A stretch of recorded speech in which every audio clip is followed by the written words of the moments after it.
So we'll continue in this lecture. We'll continue with where we stopped yesterday. So we are looking at gravitation, and in the last lecture we covered up to variation of acceleration due to gravity with depth. यहाँ तक cover हुआ था. Height के दो equation बने थे, कब कौन सा यूज करना है वो देखा था. डेप्थ का एक ही इक्वेशन बनता है तो नो इश्यूज. एंड अभी हो गया कि हम अर्थ से ऊपर गए तो कम होगा, अर्थ से नीचे गए तो भी कम होगा. तो इसका ग्राफ, एक ग्राफिकल क्वेश्चन आता है इसका, that I will cover during numericals. Important question है. Good. Now we want to see how g is varying with latitude. And at this stage, because I have told you twice, so I hope you know what are latitude and longitude. Basically, to give you a rough idea, ये latitude longitude क्यों define करना पड़ा?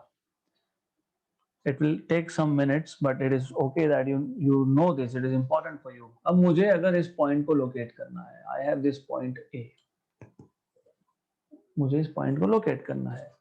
तो how do I say कि ये A point कहाँ पे है? तो सबसे पहले आप क्या करते हो? आप एक्स वाई एक्सिस ड्रॉ करते हो. फिर आप जहाँ पे एक्स वाई एक्सिस मीट होता है उसको ओरिजिन बोलते हो. फिर आप ओरिजिन से एक्स डायरेक्शन में जाते हो, फिर बोलते हो ये हो गया एक्स कोऑर्डिनेट. फिर आप वाई में जाते हो, फिर आप बोलते हो वाई कोऑर्डिनेट. फिर बोलते हो कि finally with respect to origin this point is at some x comma y. Right. अब डिपेंडिंग ऑन द ज्योमेट्री या फिर depending on where the point is located, हर बार ये एक्स वाई बोलना is not required. Definitely you can use cartesian coordinates, लेकिन अगर हमारे पास ये ए पॉइंट एक स्फीयर पे होता, मान लो it is on some sphere, correct. तो I can in fact use only one coordinate to specify its location. मुझे इसकी लोकेशन बताने के लिए एक्चुअली एक्स वाई दो दो कोऑर्डिनेट थे, राइट. मैं इनफैक्ट इस पॉइंट की लोकेशन बताने के लिए एक ही कोऑर्डिनेट से काम चला सकता हूं. कैसे? What I will do is origin से उस पॉइंट तक एक लाइन ड्रॉ कर दो. अब ये ए पॉइंट यहां हो या यहां हो या यहां हो, होगा तो स्फीयर के सरफेस पे ही. मतलब आर इज कांस्टेंट, राइट. अब स्फीयर से फिलहाल सर्कल की बात कर लूं, और ये पॉइंट को मैं सर्कल के सरकमफेरेंस पे लेके जाता हूं. ओके. बिकॉज अदरवाइज क्या होगा, फिर आप बोलोगे वो दो एंगल लगेंगे. हाँ, आई एग्री, दो एंगल लगेंगे. But what I am trying to tell you is that you need, if it is on the circumference of circle, you need only one coordinate in that case. अगर ये circumference पे है तो are तो fix हो गया, तो आप सिर्फ थीटा से बता सकते हो कि ये कहाँ पे है. उसको बोलते हैं पोलर कोऑर्डिनेट्स. जब आप एक्स वाई की जगह पे आर थीटा में एंगल को स्पेसिफाई करते हो और रिलेशन आपको पता होता है, क्योंकि आप जब प्रोजेक्शन देखते हो तो x equal to r r cos theta और y equal to r sine theta आता है. And why I'm telling you this? क्योंकि ये हमको आगे लगने वाला है, may be in gravitation itself. Good. Polar coordinates. अब there something called as spherical polar. Okay. उसमें r theta phi, r being constant और दो वेरिएबल एंगल्स होते हैं, थीटा और फाई. एक एंगल आप हमेशा जेड एक्सिस के रिस्पेक्ट से मेजर करते हो.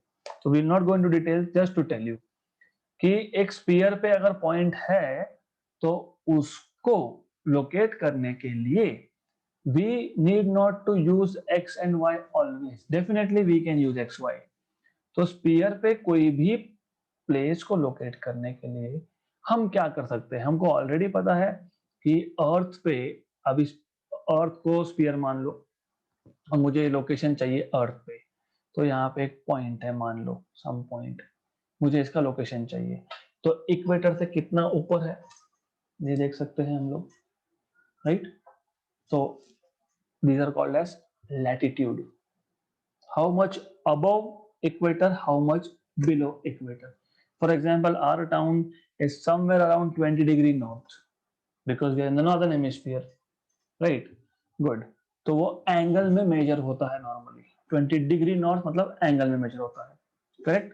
तो latitude basically just tells you how far you are from equator. Clear? अब इस केस में हम ना अर्थ के ऊपर जा रहे हैं ना हम अर्थ के अंदर जा रहे हैं, we are just moving around earth from equator to pole, and we want to see कि if the value of g remains constant, if yes तो प्रॉब्लम ही नहीं है, इफ नो तो कहां पे मैक्सिमम है कहां पे मिनिमम है। तो उसके लिए हमने ये जो पॉइंट है हमारा, इसको यहां पे लिया है। नाउ अगर अर्थ रोटेट नहीं करता, अगर अर्थ रोटेट नहीं करता तो उस केस में gravitational force would have been the only force acting on this object of mass m। तो ये जो पॉइंट ए है यहाँ पे एक मास m है ऐसा मान रहे हैं, और अगर अर्थ रोटेट नहीं करता तो इस मास स्मॉल m पे only force would have been gravitational force, or gravitational force is always directed towards the center of earth, correct? मतलब ये जो वेक्टर मैंने ड्रॉ किया है ये है mg with radius this is r from center to surface r, right? Good. तो ये मास है m और अर्थ का मास है capital M, but in reality earth is rotating with angular velocity let us say omega। तो अर्थ रोटेट होगा तो ये मास m जो है ये सर्कुलर मोशन परफॉर्म करेगा, and I'll draw axis here, so this is let us say axis of rotation of earth। now since this mass is on earth and earth is rotating, this mass is performing circular motion, and let us say the radius of this circular motion is small r। तो small r क्या है? Radius of circular motion. Capital R क्या है? Radius of earth. ये जो angle है यहाँ पे, by the way I need to shift this m and g। Anyways ये जो एंगल है, this angle phi is called as latitude as explained earlier. ये लैटिट्यूड है, ओके गुड। अब क्योंकि अर्थ रोटेट हो रहा है, मास m पे सेंट्रीफ्यूगल फोर्स एक्ट होगा and that will be away from the centre. अभी अवे फ्रॉम द सेंटर मतलब ऐसा नहीं दिखाना, क्यों नहीं? वो मास सर्कुलर मोशन कौन से सर्कल के अलाउंग परफॉर्म कर रहा है? This dotted blue line. तो सेंट्रीफ्यूगल फोर्स कहाँ होगा? वो यहां पे होगा, not like here, it is here, okay good. तो अब this is centrifugal force, I will say FC, कुछ तो नाम देना है तो दे देंगे, राइट? तो ओवरऑल क्या हुआ?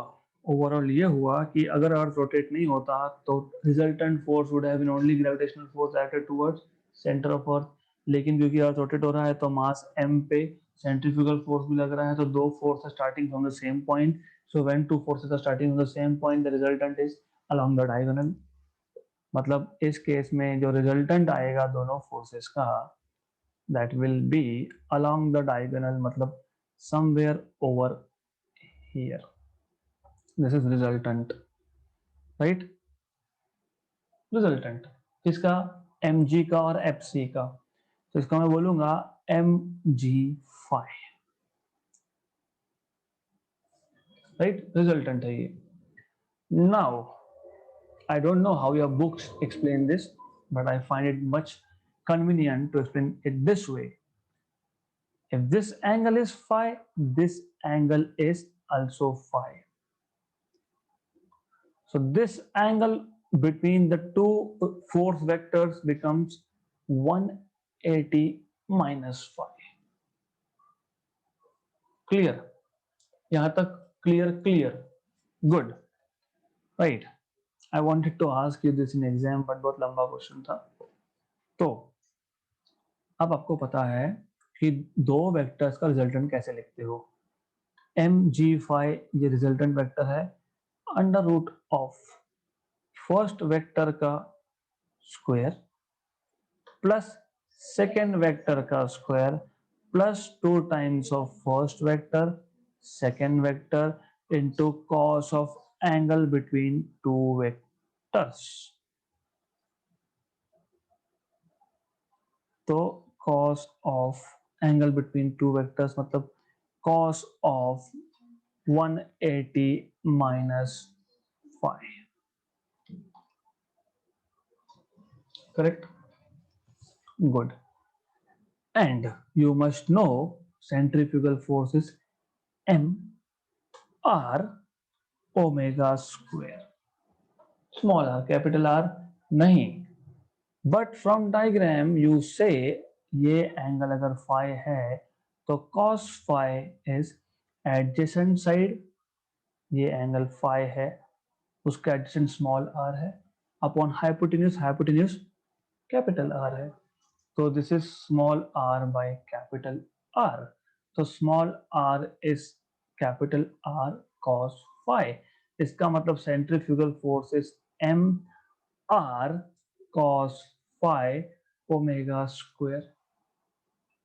गुड. तो I will do what? I'll substitute this fc here and here. और मैं स्क्वायर भी कर लेता हूं क्योंकि आई डोंट लाइक अननेसेसरली इसको कॉम्प्लिकेटेड करना, तो मैं स्क्वायर कर लेता हूं. ओके. गुड. तो ये होगा आपका M square G phi square equal to M square G square plus F C का स्क्वायर मतलब M R cos phi omega square का स्क्वायर प्लस नहीं माइनस. क्यों minus? Cos of 180 minus theta is cos theta with negative sign. पता है ये? Doesn't look very satisfying. पर मैं अभी ये टॉपिक खत्म करके बता देता हूँ. पूरा ट्रिग्नोमेट्री एक इक्वेशन पे बेस्ड है. One equation complete trigonometry. One single equation बताता हूँ मैं वो. ओके. तो ये आपका आएगा माइनस, क्योंकि cos of 180 minus theta is minus cos theta. तो cos of 180 minus phi is minus cos phi. तो मैं ऑलरेडी यहाँ पे माइनस cos फाई लिख देता हूँ. 2mg और fc आपने अभी अभी ऊपर लिखा है. क्या लिखा है? M r omega square cos phi. वो एक cos फाई, ये एक cos phi, cos square phi. Clear? अब ऐसा है, ओमेगा मतलब time period of rotation of earth से related 2 pi by t. What is time period of earth? क्योंकि ये भी क्वेश्चन है नीट के एग्जाम में, जेडब्ल्यू के एग्जाम में. What is time period of earth rotation? How long does it take for earth to rotate once? 24. What 24 minutes, seconds, hours? 24 hours, 60 minutes, 60 seconds. This number, if you do it on calculator, you'll always remember this. मैं बताता हूँ. तो मैं एक बार करके देता हूँ, then you will always remember this. क्यों? क्योंकि I want you to know this. It turns out to be 86,400. Okay? तो हम लोग रफली भी ले सकते हैं, बट रफली मैं नहीं बताऊंगा अब. तो नीचे आएगा 84,600, ऊपर है 2 पाई. ओके. गुड. तो इसका रेसिप्रोकल जब लेते हैं तो जस्ट अ मिनट, 84,600 का जब रेसिप्रोकल लेते हैं तो you get a very interesting number.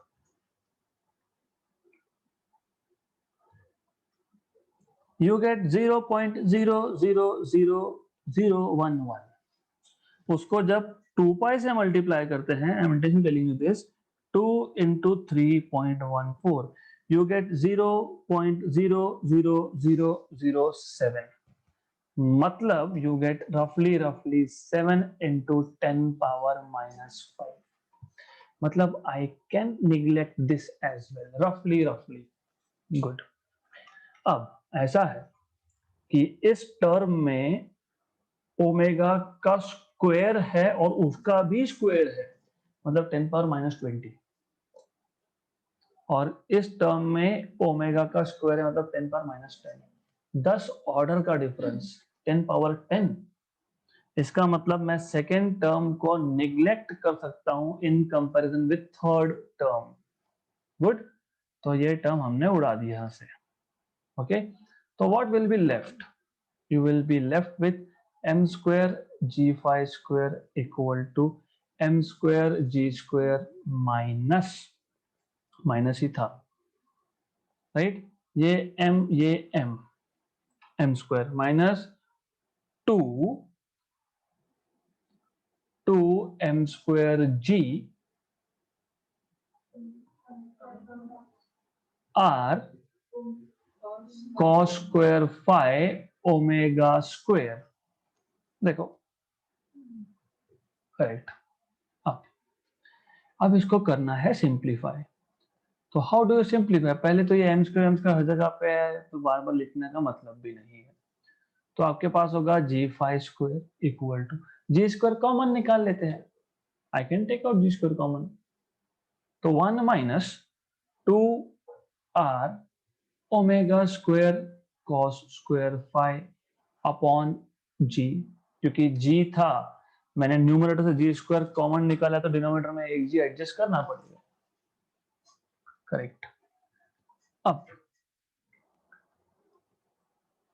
I can take square root.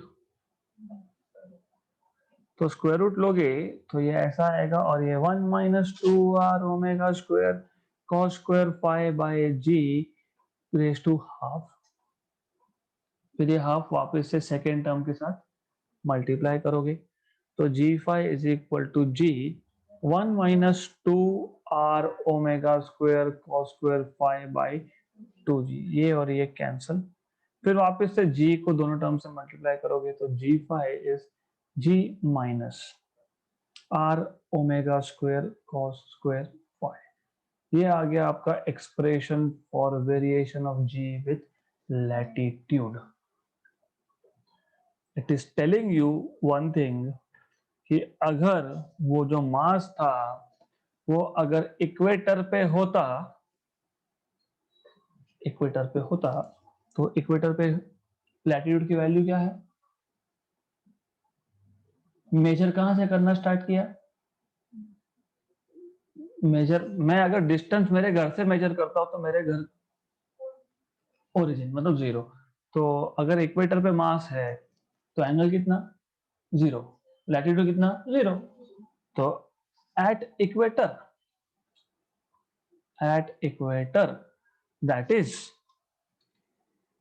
Is phi की वैल्यू 0। तो you will get g phi, मतलब g at equator is equal to g minus r omega square. What is cos 0? 1। तो cos square 0 1, तो g minus r omega square, मतलब g में से कुछ minus कर रहे हो, मतलब value here is less than 9.8। अगर मैं पोल की बात कर रहा हूं तो g pole will be g minus r omega square cos 90 is 0। मतलब g pole is just g। मतलब जब आप 9.8 लिखते हो, you are actually writing down the value of g at the poles, north pole south pole. इसका मतलब और एक होता है, मतलब ये एग्जाम में पूछते हैं और ये ओरल क्वेश्चन है, अननेसेसरीली सॉल्व करने में टाइम डालना नहीं है। आपको पूछते हैं what is relation between value of g at equator and at pole. अभी जी इक्वेटर क्या था, g minus r omega square, लेकिन जी, ये तो जी पोल है ना। तो मैं डायरेक्टली इक्वेशन नंबर 1 और 2 को कंबाइन करके लिख सकता हूं, g e is equal to g p minus r omega square. मतलब मैं लिख सकता हूं इसको g p minus g e is equal to r omega square. और लोग कंफ्यूज होते हैं, g minus g p, g p minus g, बड़ा कौन है वहां, तो फिर जीपी माइनस जी, तो वाई टू गेट कंफ्यूज यार, ग्रेटर नंबर जो है उसमें से सब्ट्रैक्ट करोगे ना स्मॉलर को। तो ये आपका हो गया नीट के जेडबल के 3 question solve. These are 3 questions, 1, 2 और 3।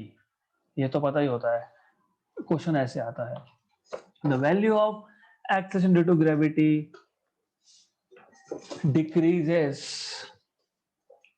फिर ऑप्शंस होते हैं, as you go from equator to pole, as you go from pole to equator, it is same everywhere on the surface of earth, और डी ऑप्शन कुछ तो होगा। और तो value of G decreases as you go from pole to equator, increases as you go from, remains constant if you just keep on wandering around one latitude, right, equator पे ही घूमते रहे या 20 degree पे ही घूमते रहे, तो it is same, good, right. तो यहाँ तक पता होना चाहिए। फिर वो चेंज इन शेप है वो बाद में देखेंगे, we don't need that change in shape formula for the time being, I will tell you little later. Change in shape मतलब अर्थ का शेप ही चेंज कर दिया, तो we will see that later, okay, good. Then the next thing that we learned was gravitational potential energy, और बहुत interesting, easy और important है gravitational potential energy. Well, I always say कि आपको ग्रेविटेशन ए चैप्टर और इलेक्ट्रोस्टैटिक के chapter साथ में पढ़ना चाहिए। Why? Because if I ask you what is the formula of gravitational potential energy, no, that is minus g m m upon r. No, you are saying minus g m m upon capital R, that is gravitational potential energy on the surface of Earth, right? That is on the surface of Earth. But I am asking you general formula. तो अगर आपको याद होगा, मैंने electrostatics में आपको एक concept बताया था। वो कॉन्सेप्ट ऐसा था कि हम जब पहला चार्ज ला रहे हैं, कहाँ से लाए थे, इंफिनिटी से, नो वर्क इज डन, क्योंकि अपोज करने के लिए कुछ था ही नहीं। हम जब दूसरा चार्ज ला रहे थे तो work is done against against the field of first. तो work done to bring first charge was 0, work done to bring second charge was the charge that you are bringing into potential of already present charge. तो charge कौन सा ला रहे हैं हम लोग, Q2, और पहले से जो चार्ज था उसका पोटेंशियल, राइट। फिर ये आप पोटेंशियल का फॉर्मूला लिखते हो के Q1 अपॉन R12, तो ये आता है के Q1 Q2 अपॉन R12, ऐसा आता है। फिर आप तीसरा चार्ज लाएं, it is opposed by 2 different potentials, पहले ने भी अपोज किया, दूसरे ने भी अपोज किया, correct. Why it is important to remember like this, आपको कम से कम ये समझेगा कि चार्जेस को मूव करने में कुछ अपोजिशन था, इसलिए वर्क डन करना पड़ा। Work done is energy which can neither be created nor be destroyed. कहाँ गया फिर, stored in the form of potential energy in the system of charges, configuration of charges। इसलिए आप बोलते हो Potential energy is the energy possessed by a body on account of its position, right? हम लोग बोलेंगे potential energy is the energy possessed by a configuration of charges या फिर masses. यहाँ तक क्लियर? अब हमेशा हम ऐसा ही डिफाइन करें जरूरी नहीं होता है. There is another way of defining potential energy or explaining basically. मैं बोल सकता हूं कि मेरे पास चार्ज Q1 है, फिर एक चार्ज Q2 है. मैं Q2 को बोलता हूं टेस्ट चार्ज, मैं Q1 को बोलता हूं सोर्स चार्ज, क्योंकि इलेक्ट्रिक फील्ड किसका? पहले का, इसलिए सोर्स. हम एक्सपेरिमेंट किस पे कर रहे हैं? सेकेंड पे, तो टेस्ट चार्ज. पहले टेस्ट चार्ज ए पॉइंट पे था, अब दूसरे बी पॉइंट पे ले जाना है हमको. वर्क डन करना पड़ेगा. तो वर्क डन कैसे निकालते हो? Force into displacement. ये तो याद रहेगा ही, ये तो सिंपल कॉन्सेप्ट है. अब हम ये सेम कॉन्सेप्ट ग्रेविटेशन में भी हम लोग लगा सकते हैं. We can say that we have Earth of radius r, mass m, on which you have, let us say, a charge, sorry, a mass small m here. अब इसको उठा के थोड़ा ऊपर ले जाना है. We have to displace it by a distance dr, small displacement dr. Work done करना पड़ेगा. क्यों करना पड़ेगा? We are going against gravity. तो work done, small amount of work done, क्योंकि डिस्प्लेसमेंट भी स्मॉल किया था. करेक्ट? रिलेट करो, क्योंकि आगे फॉर्मूला इतना सिंपल से नहीं चलेगा. आपने बोल दिया Gmm/r, अरे वैसा नहीं चलेगा. अगर मैंने बोला कि 10 किलोमीटर से 50 किलोमीटर पे लेके गए तो we are moving from some initial position to some final position, तो क्या करेंगे फिर? फॉर्मूला पता होना चाहिए. वो कैसे आता है वो पता होना चाहिए. तो you know what is work done? Gravitational force into displacement. Negative sign indicates that you're moving the mass against gravity. You already know that force is G, mass 1, mass 2 upon initial distance. अब initial distance तो capital R है. मैं मान लेता हूं some initial distance small r. जरूरी नहीं है ना surface of earth पे रखा है, कहीं और रखा है. ये आ गया small amount of work done to move through a small distance dr. मैं मान लेता हूं, I assume कि मुझे इस पार्टिकल को, जो इनिशियली यहां पे था, तो इसका initial position vector was ri. मुझे यहां से उठा के इसको यहां रखना है, because I don't need this, I am just removing it. So मुझे इसको उठा के यहां फिर या यहां कहीं पे भी रख दो, डजंट मैटर, यहां रखना है. तो ये आएगा उसका फाइनल पोजीशन वेक्टर.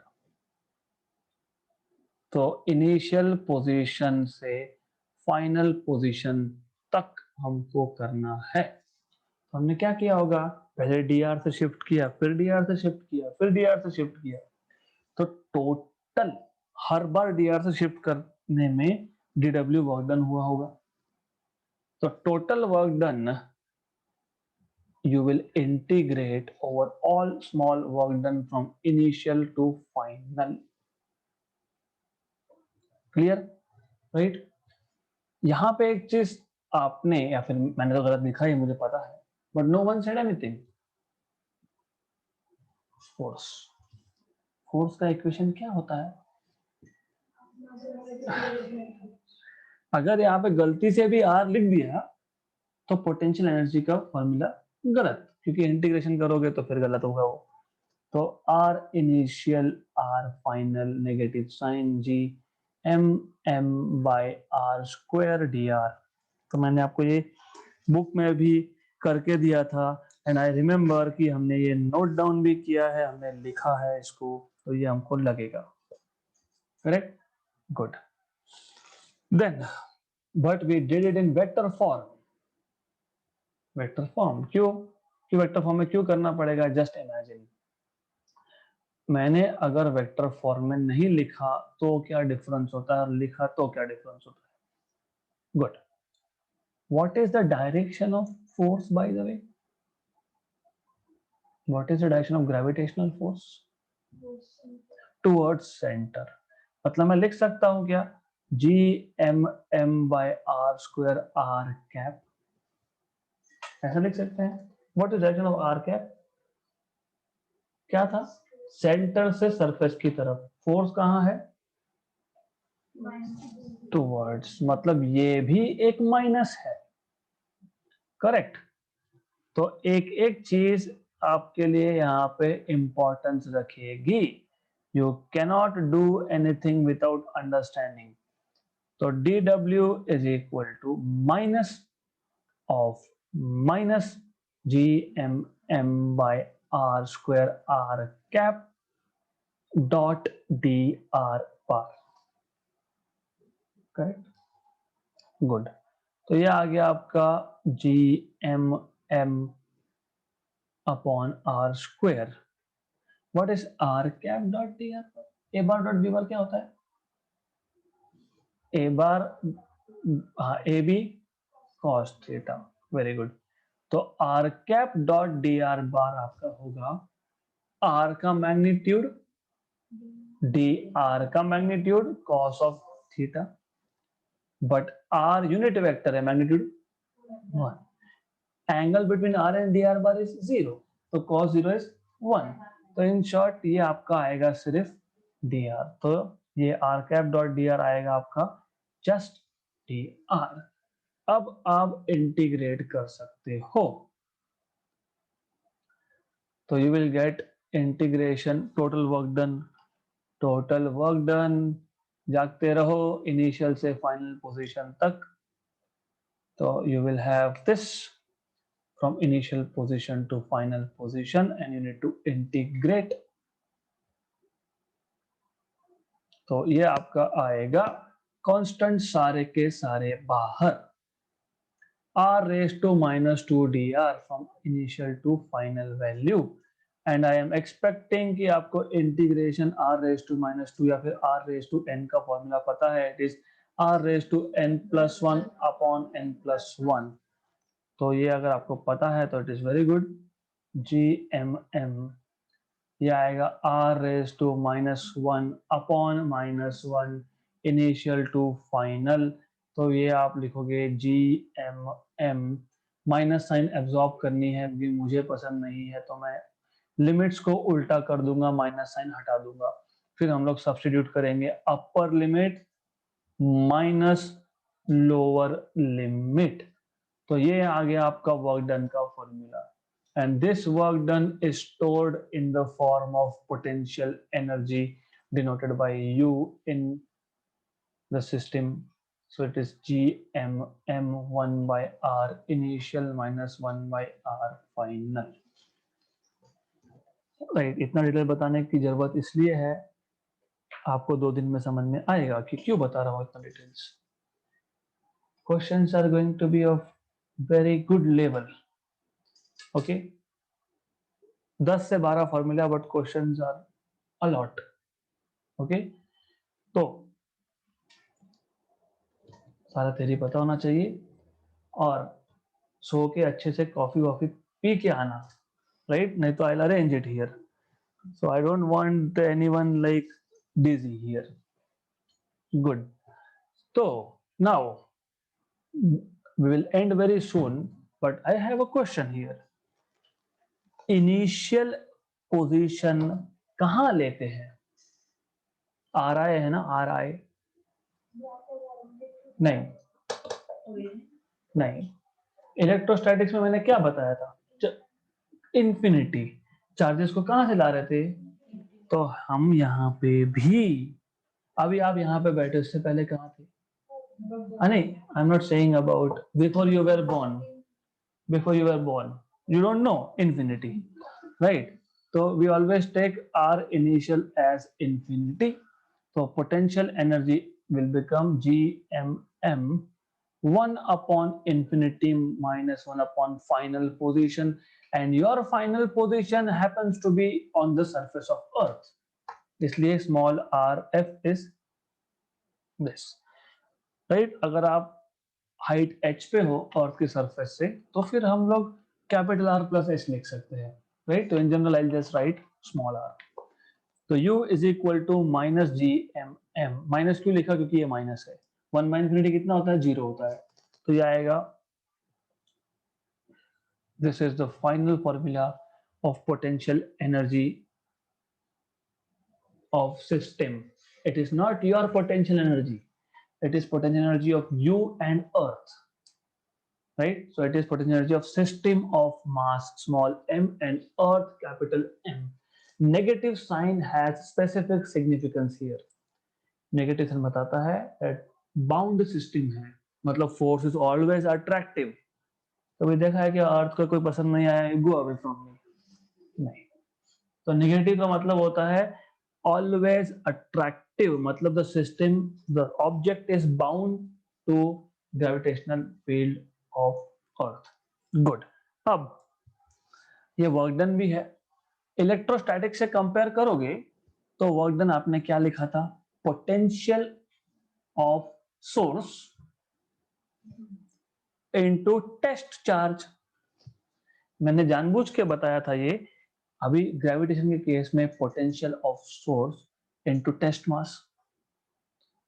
अभी आप अर्थ पे हो तो पोटेंशियल अर्थ का लोगे कि आपका लोगे, अर्थ का। तो फिर इसके लिए इसको लिख सकते हैं हम लोग minus G M by R. इसको अलग कर दो, स्मॉल एम टेस्ट मास को अलग कर दो, मतलब आपको समझेगा कि पोटेंशियल एनर्जी से ही हम लोग पोटेंशियल को भी डिफाइन कर सकते हैं। तो V मतलब ग्रेविटेशनल पोटेंशियल, U मतलब ग्रेविटेशनल पोटेंशियल एनर्जी, राइट। तो जी एम बाई आर जब पोटेंशियल लिखते हो तो सिर्फ सोर्स का मास आता है क्या स्मॉल m है क्या इसमें, नहीं। इलेक्ट्रोस्टैटिक में भी सेम था। इलेक्ट्रोस्टैटिक पोटेंशियल में क्या लिखते थे, के क्यू बाई आर। Q2 लिखा क्या, नहीं। तो सोर्स का ही हमेशा मास और चार्ज आता है। चार्ज अगर इलेक्ट्रोस्टैटिक, मास अगर ग्रेविटेशन की बात कर रहे हो। पोटेंशियल एनर्जी में दोनों मासेस आते हैं, करेक्ट। सिमिलरली इलेक्ट्रिक फील्ड में सिर्फ सोर्स चार्ज आता है, के क्यू बाई आर स्क्वायर। यहाँ पे ग्रेविटेशनल, जैसे इलेक्ट्रिक फील्ड है, यहाँ पे ग्रेविटेशन में भी ऐसा ही इक्वेशन आएगा। हम देखेंगे उसको क्या बोलते हैं, राइट। उसको फील्ड स्ट्रेंथ बोलते हैं बेसिकली, बट विल सी। उसमें भी वैसा ही होगा, that you will be writing G M by R square. उसको बोलेंगे ग्रेविटेशनल फील्ड इंटेंसिटी। जैसे electric field intensity K Q by R square, gravitational field intensity will be minus gm by r square, right? So you should know this. Tomorrow probably I am going to finish theory and then we'll start with numericals.